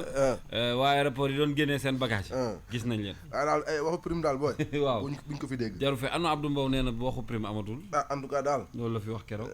ku def lu rëy am lu rëy waaye ku deful dara it doo am dara néew ma doo am dara doo dégg dara waaye ku def tuuti am tuuti on écoute Papa Diakhaté ci Actu Basket. Kals maa ngi lay fay bu baax ñu daal di dikkaat ci li nga xam ne moom mooy coupe du monde basketball bay amee ca Chine ñeel góor ñi ñaari demi-finaliste yu mujj yi tey jii lañ leen di xam ginnaaw ñaari quart de finale yu mujj yi 11h États-Unis d'Amérique mi nekk double champion du monde mooy dajee ak équipe bu France bu 13h jotee Australie di laale ak République tchèque démb nag ñaari njëkk a qualifié ci demi-finale yi xam nañu leen ndax Argentine dafa daan Serbie 97-87 Espagne éliminé Pologne ginnaaw ba mu amee ndam ci kawam 90-78 la ko daan fàttali ne ku gagné diggante États-Unis ak France moom mooy dajee ak Argentine ki gagné diggante Australie ak République tchèque mooy laale ak Espagne ci demi-finale yi lu mooy lool it jàpp leen ne qualification yi ci Jeux olympiques 2020 yi ca Japon ngir coupe du monde bi ñaari place rek ñoo ci des muy ñaari place yi ñu jagleel continent bu Europe ñu war ko xam ci ñu gën a baax classement ci ñeenti européens yi ci des mu di Serbie Pologne France ak République tchèque bu dee ci continent bu Amérique xam nañu ñaar ñi qualifié ba noppi ndax Argentine la ak États-Unis ca Afrique Nigéria la ca Asie Iran la ca Océanie mu di Australie ñi nga xam ne nag ñoo fas yéene jongante ci tournoi de qualification olympique yi été bii ñu jëm ngir mën a gagner seen place ci Jeux olympiques yi xam nañ leen ba noppi jamono yi mu di Lituanie Italie Grèce Russie Brésil Venezuela Porto Rico République dominicaine Allemagne Nouvelle-Zélande Tunisie Canada ak Turquie. Lituanie moomu nga tudd moo ñu defaloon bagage defe naa ca premier match ba Sénégal ñibbisi na waaye compétition baa ngi wéy raison pour laquelle ñuy continuer ak yéen ba keroog compétition bi di jeex li ci am solo te nga ñëw ci rek mooy équipe yi nga xam ne déjà qualifié nañu di waajal ñoom seen beneen phase ci compétition boobu nga xam ne dafa dajale àddina bi yëpp ci wàllu basket. effectivement ni ma ko waxee ci biir élément bi instant bi ñu ngi ci quart de finale yi démb déjà xam nañ 2 premières équipes yi nga xam ne ñoom qualifié nañ ci li nga xam ne moom mooy demi-finale yi mu di Argentine ak Espagne yi nga xam ne démb dañoo gagné mu des tey nag yeneen ñaari place yi pour carré d'as bi États-Unis France lay dajeel moom mooy demi-finale quart de finale benn bi États-Unis double champion du monde moom mooy laale ak France bi nga xam ne li tax mais loolu match la France États-Unis ouais match bu mag a mag c'est un match moom qui va être très très passionnant pañe yi dina bëri. parce que ñaari dëkk de basket la. Waaw. France gis nañ ne bëri nañ ay joueurs yoo xam ne ci at yi weesu yëpp dañuy wane seen bopp et puis am nañu ay joueurs yu am expérience ay ñoom Rudy Gobert yoo xam ne ñu ngi ci NBA. Fournier seen joueur bi nga xam ne depuis coupe du monde bi démarré ba léegi pratiquement c'est lui qui fait la différence. ndax il est bon dans beaucoup de compartiments. États-Unis moom xam nañ ko team USA kenn du leen naatable yi. gis nañ ñu indi ay joueurs yoo xam ne xarañ nañu loolu. donte nag c'est une équipe boo xam ne France war na ko mën a sonal tuuti mais en tout cas États-Unis moom mooy favori ci match boobu nga xam ne ñu ngi koy xaar bu baax a baax français yi nag bu ñu sañoon du ñu dajeek États-Unis mais li leen ko yóbbee mooy seen match bi ñu doon joué laataa ñoo joué quart de finale seen digg ak Australie da leen dóor par 2 points d'écart. moo tax ñu dal ci méttee waaw man moom dam nëbbuma sama far France laa faral. bëgguma Amérique gagné leen. waaw mais France laa faral te est-ce que Amérique du ko dañoo bañ a bëri doole bu dee Sénégal nag moom man ci basket bu jigéen bi laa far. waaw bu dee Sénégal moom xale yu jigéen ñi dañuy dem ba final di jël coupe di. waaw góor ñi depuis 97 quand même yàgg na. yàgg na quand même bi Modou Fall di wax naan man bëgguma le basket la basket. Elle est avec nous aussi Lisa Georgia noo def. salaamaaleykum. maaleykum salaam. non man dama ñëw wax ci championnat wu kër gi quoi. en kër gi. yes. ndeysaan dafa am championnat. dama bëgg a organiser championnat ci biir kër gi. lamb wala. non football pour góor yi basket pour jigéen ñi. pour jigéen ñi. waaw d'accord léegi yow xam nga nooy def. bëgg naa 11 yi 11 de départ ci football bi. non ak 5 yi ci basket bi. déet 11 de départ mën a guma kaa def parce que entité bu nekk daf maa war a jox 11 de départ am. ku ci ne. waaw bu King FM wala bu kër gi. non en fait fii nii. maanaam Almadi. c'est Lisa Georgia bu King Détente moom la ñu xëcc nii di waxtaan ak moom pour bu fekkee ni da ngeen foog ni yeewoogul parce que 14h ngeen koy commencer déglu mais ñun ñoo ko andi ci suba si nii. d'accord voilà ay ci continue. kon nuyu naa mbokk auditeurs yi di wéyal xam nga fii nii dañoo bëri entité. waaw waa digital waa marketing. ndeysaan gis nga waa technique waa service après vente. ndeysaan ñoom Kader ci ndékki li. bàyyil Kader. ñoom tamit entité ci lañ bokk de. Kader ak Daouda sama rakk waaye ñooñu mooy groupe technique. bàyyi ñooñu waaw. après nga war a dem waa TFM religion. mais yow yëg nga match bi amoon samedi sérieusement ah. entre RFM ak l'Observateur. déedéet yëguma ko. non je te jure c'était samedi dernier. su ma la joxee résultat bi damay bañ nga xam nii. waxal 7-0 lañu dóor RFM. Lobs moo ko dóor non loolu ça m'étonne pas. 7 ça m'étonne. Alaaji Assane Gueye moo doon góol bali di jaar fu ne la bali jaar. Alaaji Assane ku ko góol loo da nga koy. Daouda Diouf a nekkoon 9 bi mënul fexe ba dugal. Daouda Diouf est-ce que mën na def 2 pas alignés maanaam benn pas dem beneen pas dem. ñooñu ñoo nekkoon 11 de départ yi ak ay ñoom Babacar Fall ak ña ca des ñoo doon football. kon Lobs nul nañu 7 rek lañ dóor. waaw 7 de lañ dóor nii. waaw Lobs tamit nag waroon nañu mën dóor ay 15 wala 20. Paawu RFM yi lañ dóor 7. baax na daal mais je suis sérieuse si sama oui on attend avec plaisir. ñuy xaar léegi man sa genre gi ñoo ma nar a jaaxal quoi. non man moom bàyyil ma coaché. déedéet yow. Guardiola déedéet. man rek bàyyil ma coaché. déet moom fu mu nar a far fee lay far wala fii lay far. non man bàyyi naa RFM yàgg na. bàyyi nga RFM yàgg na bàyyi naa leen c'est bien kon nag bienvenue chez nous. loolu da ngay ànd ak xale yi. loolu scoop la de. non bienvenue ma bàyyi na RFM. ñoom Mohamed Ndiaye ak Malal Junior ay màgget lañ booy yi ay xale lañ. jouru tam xarit. waaw mi ngi émission foofu amul digital. mi ngi émission. waaw te wa pare émission bi nee na day tàjjuboon nee na day xaabaabal mooy def émission yëpp ba mu jeex xam nga ni kooku bàyyiwul. bàyyi naa fi ay xale fi nekk 2.0 booy dañuy digital. gis nga de ay ñoom Pape Jean. waaw fële ñoom Pape Dia fa nekk ay paa lañ. ay waay jëlee bul wax bàyyi naa leen yàgg na. non pourtant Pape Dia ko xarañ na nag. bàyyi naa leen uy ma waaw. tay ñi am ay problème yi nii yenn problème yi ci région yi. waaw uy ma di yéeg ci pylône yi ay xaw ma yow ñaata daal rek leen mètre. ndékkili ak tàngaay bi tuuti rek. uy ma fekk kii nu mu tuddati Pullo chauffeur. ca kaw. déedéet Pullo yore riiti gi di ko gunge yow est-ce que mës nga gis Pullo ak riiti gi. Lisa kañ nga Pullo yore riiti gi di ko gunge Pape Dia di yéeg uy ma papi amee nekk ci el bi. xam nga la ma lay wax long Jupiter time la taxaw ci wet gi. non uy ma jupi moom ay affaire am non Jupi naan ko lui mais il ne boye. bouge pas non du bouger. moom na toog ci clim bi di ko ëpp muy joxe ay ordre. non et toi là fais ça non c'est pas comme ça xam nga ni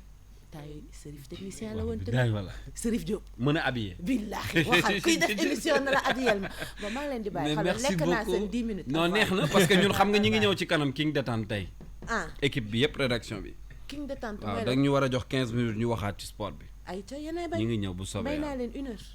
waaw kon ba ca kanam jërëjëf merci Lisa on se retrouve tout à l'heure avec elle ci li nga xam ne mooy King des Tendres à partir de 14h toujours c'est un plaisir ñu koy déglu Pape Madiakhaté bu ñu génnee ci sport bi dinañu laal léegi nag li nga xam ni Lisa sax dama fàtte waaye kon ma téye ko ñu dem ci répondeur bu King FM balaa ñoo ñëw ci revue de presse bi dama bëggoon ñu ànd ak yow Kader si c'est bon ñu dem ci répondeur bu King FM xooli li nga xam ne tey moom lañ fa jukki en attendant am nañu Massayer en ligne pour mu jox ñu xibaaru dem beeg dikk bi Massayer ñi ngi lay nuyu. Dijé maa ngi lay fay bu baax. di jégaluwaat bu baax a baax bëgg a gëstu lan moo xew ci tali bi tey ci suba si ndax dem beeg dikk bi xatul wala compliqué wul. voilà merci beaucoup Kalsu jàppale ne ñun dugg nañu Ndakaaru jaaree ko ci corniche bi daanaka boo ñëwee ba RSM ci ngay commencé topp ci benn rang bu gudd bu jëm ci Ndakaaru bu ngeen ñëwee ba ci entrée bi aussi également ñi nga xam ne ñoo taamoo entrée Pétavin jëm ci place de l'Indépendance beaucoup de jafe-jafe yu doon fay xaar rang ba gudd na trop bu ngeen ñëwee ba place de l'Indépendance également ñi nga xam ne ñoo jëm ci suuf vers Faidherbe ñooñu danañ topp ci rang bu xaw a gudd mais ñi nga xam ne aussi ñoo jëm place de l'Indépendance amuñu benn jafe-jafe boo jógee également place de l'Indépendance war a jëm ci rond point de la gare amul jafe-jafe ku bëgg a génn Dakar mun ko jaaree 2 voies yu Grand Théâtre amul benn jafe-jafe en ce moment di jeekal par contre ñi nga xam ne ñoo bëgg dugg Dakar jaaree ko ci autoroute bi aussi bu ñëwee ba Colobane danañ suivre ci benn rang bu xaw a gudd di jeekal ñu ngi lay gërëm bu baax a baax kon rang bi daal côté boobu la xaw a xatee nemeekuñ benn accident ci tali bi non nemeekuñ ko wax dëgg waaw ndox yi tamit maa wàññeeku na ci yenn ndox yi tamit xaw na wàññeeku quoi xaw na wàññeeku voilà parce que ndox moom baaxul ci oto waaw non moom koy doy na war waaw xaw na wàññeeku nag en ce moment jamono ji waa kañ jërëjëf Massaer ana pièce mbaa feeñ na ba léegi de maa ngi ciy topp de acca nañ ñu ko wëral waay sama waa ji ay pièces am dafa réer jërëjëf ñu ngi lay gërëm bu baax Massaer ci xibaaru dem beeg dikk bi di ko gërëm bu baax répondeur bu King FM ci la ñuy tàbbi tout de suite nag boo ko defee ñu dellu soit wéyal waxtaan wi li koy yëkkati mooy li nga xam ni moom moo di Serigne Saliou Seck ak li ci yéene kay waaye laata loolu ñu àndandoo Pape Madiakhaté dem yër suñu répondeur bu tey bi et puis ñu dellu soit pour la suite de cette émission on écoute suñu répondeur bu King FM dëkk mu nekk troisième ak commencé sant bi sama yaram mais toog naa ne ci biir nit yéeg sama bopp bu ëpp damay dem di marché bi wute di fooy sama bopp xam des fois damay toog ne sama xel benn affaire ñëw si léegi moo dama def ci affaire yi man damay ñëw am ñee ak ay jabar jàngul des fois sax def sama xel daf ma yóbbu ci ay xale yu ndaw mais damay am maîtrise balaa affaire di gën a gaaw te man instant ni élève la parfois damay am ay lien ak ay góor jigéen man du ma xam sax lan moo may boole ñoom man loolu du ma xam mën naa dem ba si ñoom su may ñëwaat damay xalaat man nan laa demee foofu mais du ma xam sax nan laa fa demee mën naa toog léegi ak sama gars yi toog di waxtaan sama xel mu dem si benn affaire ma ne maa ngi ñëw ma génn dem su ma demee direct si ñoom laay dem parce que dafa am benn fu nga xam téyeel dañu ko jëlam téyeel la fay bun sama blouse pour mu ñëwal ma ko depuis boobu daal lañu xawoon na am ay déggoo tuuti premier jour daal bu fekk ma toog tombé sama kii daal ma dem fa guddi ba fa dem ma tokkaas ba yàlla def ñu am nañu secret depuis boobu daal su sama xel ñëwee damay tudd dem foofu soit ma dem ci ay jaw jàngu soit mais daal pour def daal lu nga xam yoon la daal du ma ko def à chaque fois maa ngi mooy daal ma toog ni sax man kese sama may am ñaari wax ci biir da ngay dégg sama ñaari xel dama ciy waxtaan di ci kii du ma mën a comprendre daal man daal dama comprendre daal la moo ma tal exactement daal dara jotu la dul feebar parce que lii moom kawteef la te musiba la bu fekkee ni sa xel mi daal yow yóbbuwu la fenn fu dul ci ay jabari jàmbur ak ay xale yu ndaw ak ay musiba réew mi ngi bëgg a doy waar de Serigne Saliou doy na waar de kii de li mu wax réew mi ngi bëgg a doy waar de li mu wax doy na waar trop xel mi ci jabari jàmbur yeeg xale yi la ko yóbbu musiba feebar bi ko dal doy na waar mais feebar la soit psychologiquement wala mentalement il n'est pas bien ou peut-être maa ngi bëggoon utiliser peut-être mot pédophile waaw man nag Kalse mën na maa comprendre feebar na parce que mënul téye boppam mais lim ci xaajale nii ci jabari jàmbur yi lay dem wala xale yi loolu doy na waar de jàmbur yi di ci mës a dem ci jabaru koo xam ne nii de damay ragal nga mujjee wér de mais kii warul taxawaalu de dañ ko war a jàpp yóbbu ko faj ko waruñu ko bàyyi ak boppam feebar ak ci waaw waruñu ko bàyyi ak boppam quoi parce que voilà waaw parce que nit moom boo demee ba di wax lii et puis di ko wax quoi je veux dire conscient nga ne yaa ngi koy def assumer ko et puis ñu bàyyi la ci mbedd mi noonu c'est dangereux feebar na waaye tamit saay na de gone yi ak jabari jàmbur caay ngi ci de waaw caay gu mag a ngi ci ndax mënoo waaw ak kàccoor bi laay wax nga dëgg wax nga waxi mag de caay daal ak kàccoor gu mag mi ngi ci mais c'est fréquent maintenant de voir ces genres de cas la dernière fois ñi ngi doon wax cas wu ki nga xamante ni soxna la mais moom dafa am jëkkër am leneen ci ginnaaw loo xam ne ni mënu koo téye et léegi c'est dommage ba léegi suñu société bi da ngay gis nit di ko dund ba pare taxaw di ko wax c'est-à-dire que yow doo jéem a fexe lu la génnee ci loolu la dernière fois on parlait d'une autre personne boo xam ne xale bu ndaw la jël di ko sàkku ci biir këru locataire am ak yeneen yoo xam ne dañ koy seetlu tey lui il nous revient avec cas boo xamante ne doy na waar ndax moom ci jabaru jàmbur yeeg xale yi où va cette société sénégalaise fan lañ jëm finalement. doy na waar te wax nga ko mbir mu bëri la ku nekk tamit ak ci anime bi nga koy waxee. ñii dañuy wax naan ci jabari jàmbur la ñuy topp ñii naan ci gone la ñuy topp am na ñu naan faru rab moo leen topp ci jigéen ñi ak góor ñi. parce que am na ñoo xam si moom dañoo mënul yam ci seen jabar. dañuy dem di ko am na ñoo xam mënuñoo yam aussi. ci seen jëkkër voilà. am na tamit bon loolu lu ci ëpp nag dañuy dem ni parce que par exemple kii dugg nii ci réseaux sociaux yi di ko fi wax wala ci rajo yi wala média yi di ko fi wax moom peut-être saafara la ci bëgg waaye am na ñu koy dégg am na ñu ñuy déglu instant yi nii bu ñu dégloo ba pare dañ naan kii nii yàqu rek moo ko dal mais tamit am na ñoo xam ci peut-être dund nañ loolu dañ naan kii li muy dund nii dundoon naa ko ay jamono faru rab la loo xam ci da leen dugg te tamit dégg nañ wala ñu seetaan ba tàyyi ñoo xam ci dañuy faj rab wala dara ñuy wax ni loolu noonu lu existé la lu am la rab parfois da koy def mais tamit psychologiquement yaakaar naa aussi da leen di topp parce que tamit parfois sa xel boo ko dul dalal wala nga koy teg ci yenn yi mën na laa dem ba yóbbu la ci njaaxum te ay loolu moom ay jaaxum la ñuy ñaan mooy li ñuy wax rek mag ñi daan nañ ko wax di nga toll fenn ci jamono ci axiru zaman moom genre yu mel nii dañ koy faral di gis xanaa rek di delloowaat suñu xel ci suñu borom parce que c'est important boo ànd ak sa xel ba pare di bàyyi xel suñu borom am na yoo xam ne doo ci dugg ci ay musiba rek la lay mujjee yóbbu ñu dellu soit incha allah peut-être demain ci beneen boo xam ne ci répondeur jërëjëf à Kader moo ñuy dimbali ci yu mel nii xam nga moom moo ñuy jàppale ci wàllu technique bi moo ñu andilati cas bu mel noonu ñu ngi koy gërëm bu baax ak ki nga xam ne mooy coordonné 911 ñu koy wax Ndeye Mati Dieng li des nag ñu yëkkati jotaay bi yegg si na Pape Ma Jaxate mooy li ci yéenekaay yi ak kii ci sa wet waaw yéenekaay yi moom moo ñu ko nafaral comme d'habitude ñoom de xale yi nee nañ bu nee ubbil rek ñu kontaan du samay wax de waxi xale yi la ñoom Pape Jean Mbadou nee nañ daal sëñ bi waaw Zal bàyyi ma ni Zal rek buñ nee Zal daal Zal bu nee ubbil rek xale yëpp kontaan moo gën de waaw bu nee Zal daal parce que bu ma nee Zal yu nee na daal day xaw compliqué mais Zal daal nee na waaw nee nañ daal Zal bu nee ubbil xale yëpp bëgg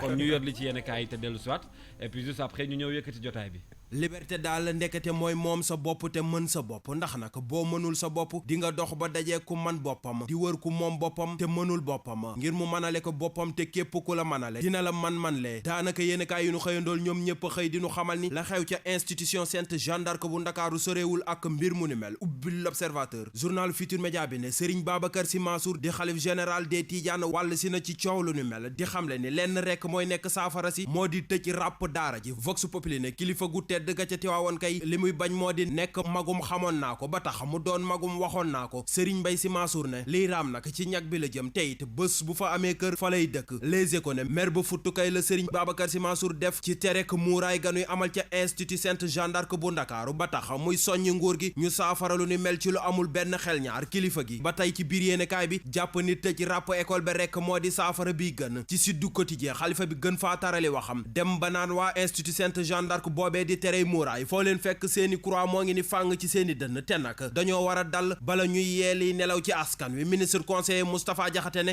Institut Sainte Jeanne d'Arc bi ci boppam dañ ko war a def ab délégation spéciale wala sax ñu nangoo agrément bi nu leen joxoon waajur yi ndongo yi nekk ci boobure établissement ñoom jàpp ni l'école boobee daal képp ku fa dugal sa doom dafa fekk ni dangaa nangu charte yanu fa tekk Serigne Babacar Sy Mansour ne lépp nag lu jiin njaagate suñuy njiitu ñooy njaak ndax nag ñoom ci boppam ñoo waroon a lijjanti mbir mi laataa mu yegg si fii bay jur coow ci réewum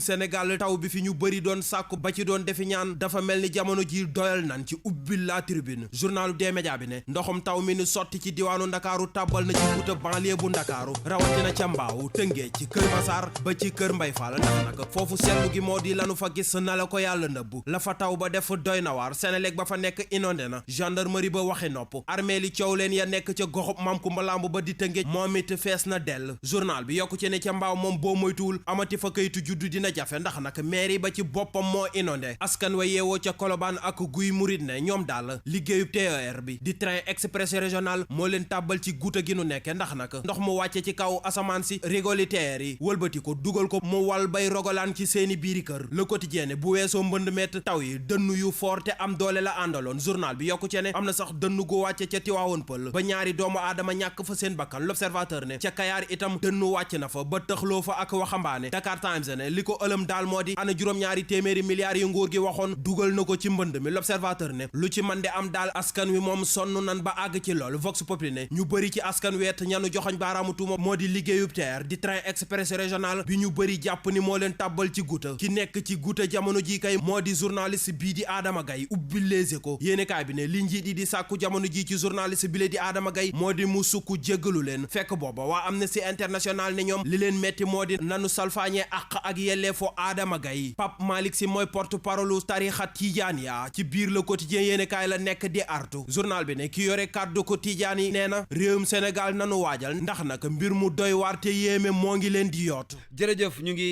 gërëm Serigne Saliou Seck kàddu yooyu nag xalif général des Tidiane moo ko yëkkati ci yéenekaay yi ñu xëy gis ko tey muy ay kàddu yu am solo di ci ziar bu baax a baax waat yaawoon ndaxte ñoom seen ay kàddu dafa am solo bi ñu xëyee nag yeewoo nañ ko ci ay yéenekaay yu bëri xalif général di ko ziar di ziar mboolem waa këru Tidiane yooyu nga xam ne ñoo nekk ci Tivaouane jërëjëf Serigne Saliou Seck ci yéenekaay yi mën ngeen retrouver également li ci yéenekaay yi ak Serigne Saliou fii ci suñu ay plateformes yi nga xam ne moom lañ leen jagleel bokk na ci suñu chaîne YouTube bi wala ci www.kingfm.sn naka noonu ci suñu page Facebook moom nag moo yëkkati jotaay bi le Serigne Saliou Seck di ngeen ko amaat ci Midi Culture di jotaay xibaar bi gën a yaatu fii ci la première radio digitale bu Sénégal di la gërëm bu baax Serigne Saliou jërëjëf ci jaar bi nga jaaran ci studio bi te dama laa cof tuuti rek bi ñuy jeexal carrière moo ma jël sax xam nga carrière moom dafa am naa ni jot amul moo tax ma cof la tuuti rek mi ngi noonu bàyyil ma dawaat kon ci waajal Midi Culture bi ca waar wa jërëjëf ñu ngi lay gërëm bu baax Pape Madiakhaté moom la ñu àndaloon ci subaak léegi ci actualité yi waxtaane li nga xam ne moom la ñu tënkoon tey yaatal ko Pape Madiakhaté merci beaucoup et puis on se donne rendez-vous inchallah vendredi certainement mën nañu am yaakaar ni dinañu am ki nga xam ne moom moo di le grand bu ci wàllu basket nga xam ne am na ci solo lool moom dinañ ko dalal bu soobee yàlla ci studio bi vendredi kan la ñu war a am invité incha allah waaw instant bi nag moom comme wàllu basket bi gars yi ñibbisi nañu. waaw aussi war nañ ci waxtaan lu bari au delà de coupe du monde beek ak coow li nga xam ne moo ci nekk lépp aussi. daal grand Tandian bëgg nañu am grand Baba Tandian. comme ça ñu invité ko ñu waxtaan nag yaatal. pas yem rek ci li nga xam ne moom mooy coupe du monde beek coow la ak la ca nekk mais gën a yaatal au delà de loolu. waxtaan ak moom aussi ci basketball bi nga xam ne yàgg na ci. ak loo xam ne lépp loo xam ne daal ci basket la ñeel bëgg nañ ci waxtaan ak moom vraiment ngi waxtaan boo xam ne bu yaatu lay doon waxtaan boo xam ne dinañ ci bëri ay njàngat yoo xam ne danañ ko ci jëlee te dina am njëriñ incha allah jërëjëf kon vendredi incha allah ci bés bi nga xam ne tàggat yaram lañ ko jagleel ko également lépp lu jëm ci wàllu culture ce sera